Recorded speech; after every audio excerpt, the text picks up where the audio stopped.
तुमच्याकडे येण्यासाठी पण इंग्लिश कंपल्सरी असावं लागतं का तुमच्याकडे नाही. आल्याच्या नंतर इंग्लिश शिकता? नाही. ॲक्च्युली कसं ना सर, आमचा पॅटर्न काय म्हणतं की तुम्ही इन व्हा सिस्टीममध्ये, त्याच्यामध्ये टेक्निकल ट्रेनर प्रॉपरली तुम्हाला शिकवतील. सो मी काय करते, एव्हरी मंथमध्ये 15 दिवस पोरांचं समोर बसून HR राऊंड आणि GD मी स्वतः घेते. माझ्यासमोर ॲट अ टाईम मॅक्झिमम मुलं असतात. प्रत्येकाचा बॅकग्राऊंड वेगवेगळा असतो. पण ITचा जो ट्रॅक आहे ना, तो फिक्स आहे. मग HR राऊंडमध्ये कुठल्या क्वेश्चनला कसं हँडल करायचं हे मी शिकवते.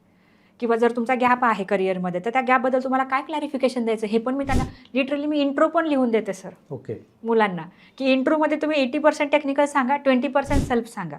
खूप मुलांचं तिथंच गडबड होते. समोरचा म्हणतो तू आलाय कशासाठी? घरचं सांगायला आलाय का? तुला काय येतं ते सांगायला आलंय. मग इथपासून सुरुवात असते. दुसरं काय असतं सर, GD म्हणजे काय की कधी-कधी इंटरव्ह्यूमध्ये 3-3, 4-4 लोकं असतात. आपली मुलं बघूनच घाबरून जातात. मग त्यापेक्षा आम्ही तो आय कॉन्टॅक्ट, बॉडी लँग्वेज हे डेव्हलप करून घेतो 4-6 महिन्यांमध्ये. ओके. जेणेकरून आपली मुलं जे बाहेर पडतात ना, त्यांना ते माहिती असतं की हे मला विचारलं जाणार आहे किंवा मला जर असा क्वेश्चन विचारला तर मला काय बोलायचं आहे.